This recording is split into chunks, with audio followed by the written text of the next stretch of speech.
Halo sahabat, kembali lagi di channel Rafael Audio. Jadi saya akan kembali melanjutkan cerita suami mudaku episode 28. Pukul 10 malam, Ken House. Dad, Mom, teriak Ken yang turun dari tangga dengan tergesa-gesa. Anna dan Jack yang sedang berada di ruang bersantai langsung berjalan cepat menuju Ken. Ada apa? Jangan berteriak seperti itu, Ken, ucap Anna yang melihat Ken tampak pucat berjalan ke arahnya. Mam, Kasin, ucap Ken panik dan menggenggam kedua tangan Anna. Anna yang melihat raut wajah Ken yang pucat mulai menenangkan anaknya. Tenang sayang, tenang. Sekarang ceritakan kepada Mom dan Daddy. Kenapa dengan saudaramu, Sin? Ucap Anna lembut menenangkan Ken yang tampak sangat panik. Jack yang awalnya bingung, namun ia tampak khawatir dengan Sin setelah melihat anak sematawayangnya yang tidak pernah peduli terhadap seseorang dan cuek terhadap lingkungan di sekitarnya. Tapi saat ini terlihat sangat panik. Pasti ada sesuatu yang buruk menimpa Sin. Kak Sin kecelakaan, ucap Ken. Anna langsung menutup mulutnya, sedangkan Jack tampak kaget. Lalu di mana dia sekarang? Tanya Jack panik. Dia awalnya dirawat di San Diego, tapi dia menolak dan sekarang ia dirawat di rumah sakit Chicago, ucap Ken. Kita ke sana sekarang, ucap Jack yang langsung menggenggam tangan Anna berlari ke arah mobil.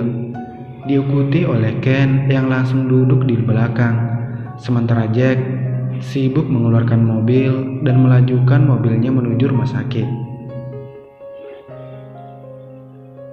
Pukul 7.15 pagi, Edison Mansion. Cepat sedikit Tiara. Lukas melipat tangannya di dada, memandang kesal Tiara yang saat ini sedang memakai sepatunya.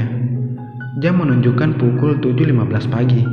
Seharusnya mereka sudah pergi jam 7 pagi, tetapi karena Tiara yang susah sekali dibangunkan pagi ini membuat mereka sedikit lebih lama untuk berangkat.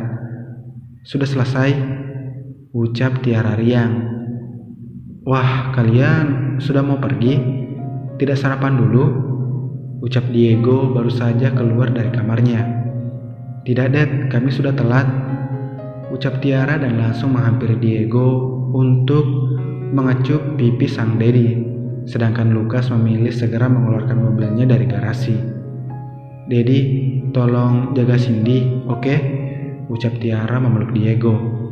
Ya, Daddy akan menjaganya. Sekarang berangkatlah dan belajar yang rajin, ucap Diego mengelus rambut putri bungsunya dengan sayang. Tiara langsung melepaskan pelukannya dan melambaikan tangannya kepada Diego. Kami pergi, Dad, teriak Tiara yang langsung berlari keluar rumah yang sudah disambut oleh mobil Lukas.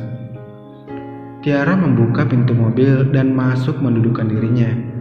Lukas mendengus kesal melihat Tiara dan langsung menjalankan mobilnya. Maafkan aku, Lukas.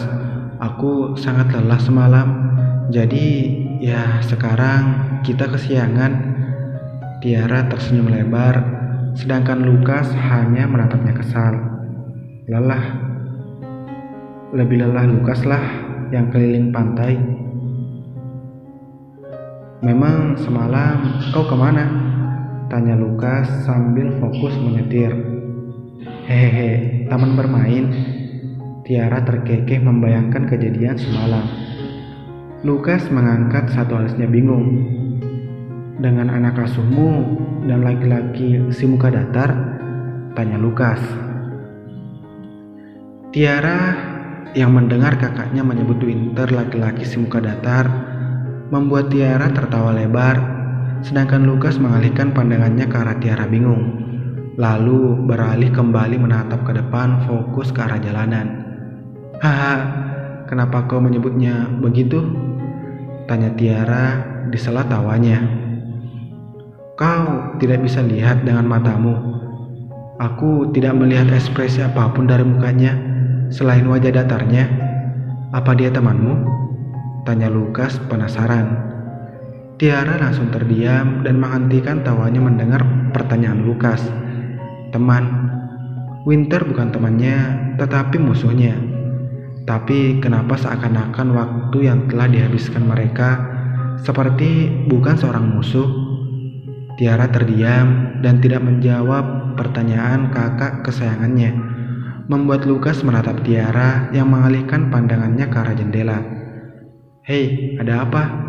Tanya Lukas khawatir. Tiara yang mendengar nada khawatir dari kakaknya langsung saja menatap Lukas dengan tersenyum lembut. Iya, dia temanku, ucap Tiara lembut. Dahi Lukas mengerut mendengar jawaban Tiara yang terkesan aneh, namun ia tak ambil pusing.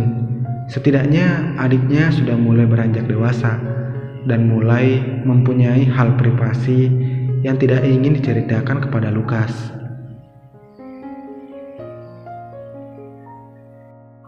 Pukul 8 pagi, rumah sakit Lexhor. Kau tidak sekolah? Tanya Jack yang melihat Ken duduk di samping ranjang Sin. Ken hanya menatap Sin yang menutup matanya. Terlihat seluruh tubuhnya dipenuhi perban dan tangannya diinfus. Sebenarnya ketika Ken melihat keadaan Sin yang terbaring di ranjang rumah sakit seperti seseorang yang habis bertarung habis-habisan, bukan seperti orang yang mengalami kecelakaan. Tetapi Ken memilih diam dan memikirkannya sendiri. Ken, kau tidak sekolah sayang? Usapan lembut di bahu Ken membuat Ken tersadar dan mendapati maminya yang menatap lembut dirinya. Ken menghela nafasnya pelan. Boleh aku libur 1 hari, Mam? Aku ingin menjaga Kak Sin. Aku tahu Mam dan Daddy sibuk, ucap Ken menatap kedua orang tuanya. Jack hanya mengangguk setuju, diikuti dengan Anna yang tersenyum. Baiklah, Daddy dan Mami akan pulang. Kalau ada perkembangan, segera telepon Daddy dan Mom, ucap Jack memakai jasnya lalu keluar dari ruang inap Sin. Anna mengelus rambut Ken dan mencium dahi Ken. Mami pergi sayang, ucap Anna yang langsung melangkahkan kakinya keluar menyusul suaminya. Sekarang di ruangan itu hanya ada Ken. Ken mengamati setiap luka yang dibalut perban di tubuh Sin. Ia tidak mungkin salah. Luka yang terdapat di pipi Sin merupakan luka bekas tendangan dan pukulan setelah berkelahi. Sebenarnya apa yang dilakukan Kak Sin? Tanya Ken dalam hati. Ponsel Ken bergetar membuat Ken mengalihkan pandangannya ke arah ponselnya yang berada di meja dan segera mengambilnya. Melihat nama yang tertera di ponsel adalah Green, membuat Ken ingin melempar ponselnya. Namun segera ia tahan. Dengan kesal, Ken mengangkat telepon dari orang di seberang sana. Halo sayang, ucap Green dengan menggoda. Akan kumatikan, ucap Ken dingin. Tunggu sebentar, Ice. Kenapa kau tidak datang? Tanya Green serius. Ken berpikir sejenak. Apakah ia harus jujur kepada teman-temannya atau tidak? Ken, ucap suara lain di seberang sana, tetapi bukan suara Green. Lukas? Tanya Ken. Yah, ini aku. Ada apa denganmu? Tanya Lukas. Ken menghela nafasnya. Kalau dengan Lukas, ia pasti tidak bisa menyembunyikan sesuatu. Karena Ken sudah bersahabat dengan Lukas sejak lama, jadi Lukas paham betul apa yang terjadi pada dirinya. Aku berada di rumah sakit, ucap Ken jujur. Kakakku mengalami kecelakaan, ucap Ken yang seperti mengerti gumaman Lukas yang di seberang sana. Di rumah sakit Chicago Lexhor. Ucap Ken santai, sepertinya Ken merupakan ahli gumamam yang baik.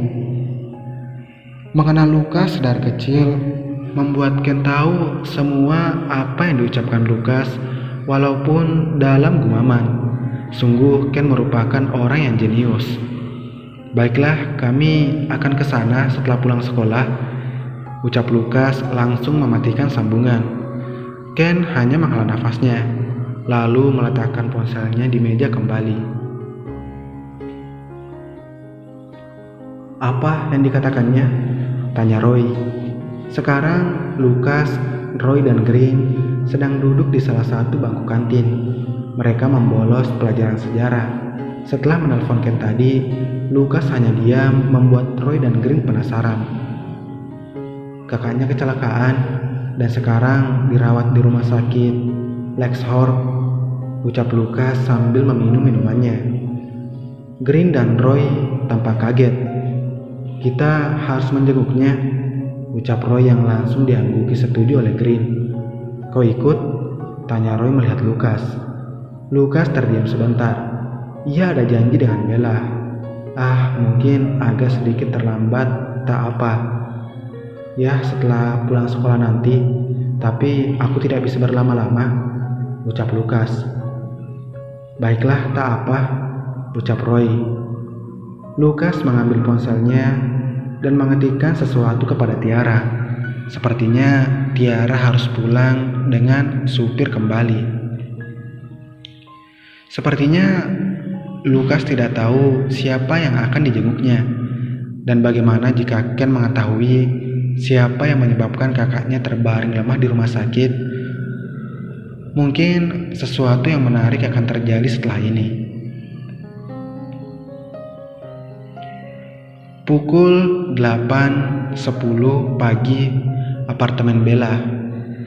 Bella menguap lebar, lalu mengucek matanya pelan, mengedarkan pandangannya ke seluruh apartemen mencari keberadaan seseorang. Di mana Lukas? Ucap Bella pelan, namun beberapa detik kemudian ia menepuk dahinya pelan. Beberapa hari selalu di samping Lukas membuat Bella menjadi mengingat Lukas terus. Lukas membuat Bella jadi bergantung padanya dalam beberapa hari. Walaupun Bella akui Lukas merupakan orang yang mesum dan selalu menggodanya, namun ketika Bella bersamanya, Bella merasa sangat nyaman. Ya ampun, aku pasti gila, ucap Bella mengacak rambutnya pelan, lalu menghela nafasnya pelan, dan segera bangkit dari kasurnya, bergerak ke arah kamar mandi untuk membersihkan diri. Bersambung.